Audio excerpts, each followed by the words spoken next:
সকাল সকাল স্নান সেরে আমি আর চিনি এখন বেরিয়ে পড়েছি শিবতলা যাওয়ার জন্য।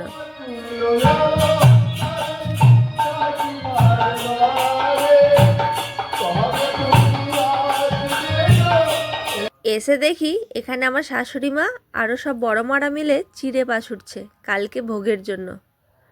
আর আমার মেয়ের কাণ্ডটা দেখো, শুধু এখুটি ওখুটি ছুটে বেড়াচ্ছে। ওকে বলছি আস্তে কর, পড়ে যাবি।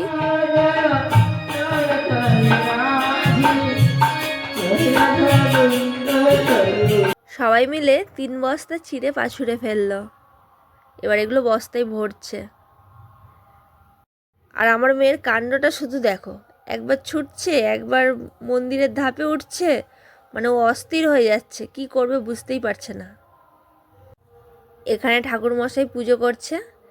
যারা পুজো দিয়েছে বা যারা পুষ্পাঞ্জলি দিবে সবাই মিলে বসে আছে।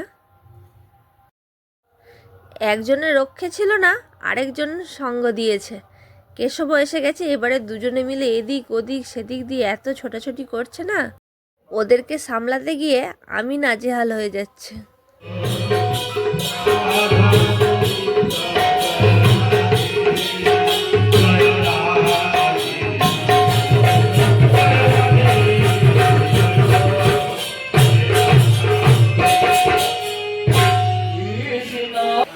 এখন বাজে দুপুর 1টা, এখনো রান্না বান্না চলছে আর খাওয়া দাওয়াও চলছে। এটা শুধু দেখো, খাবার দাবারগুলো রাখা আছে। আমার আর আমার মেয়ে যাই হোক আগে খাওয়া হয়ে গেছে, তারপরে আবার খুব ভিড়টা হয়ে গেছে।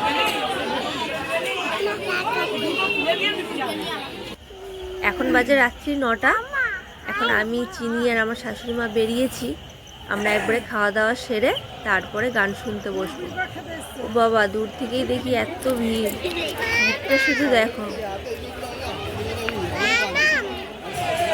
এখন হচ্ছে বাঁশির দলের গান।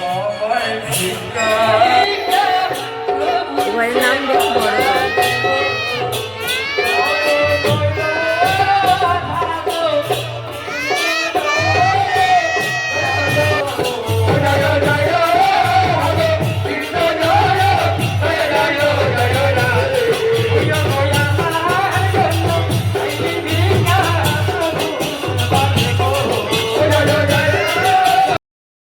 এই দাদুটা এখন সবাইকে চিড়ে ভোগ বিলি করছে।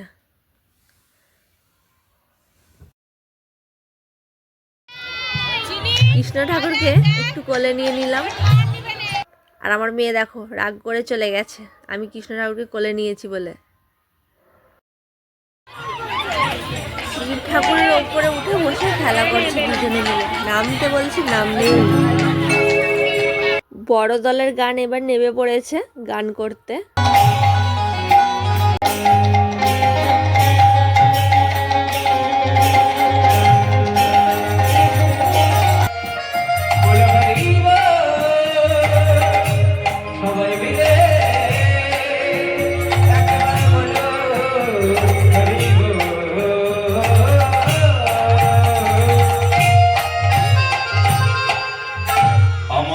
দিন গেলে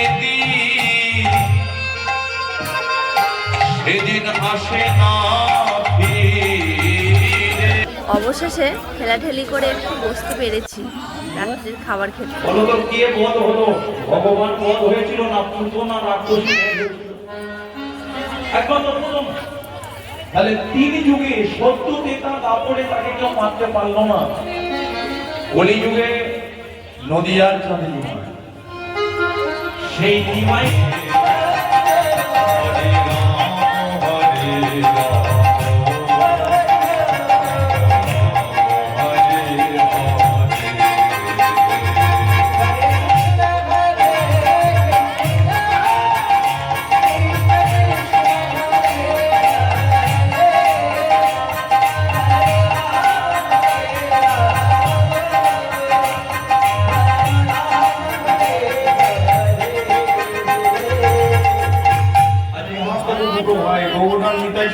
আমাদের জন্য হাত তুলে রেখেছে।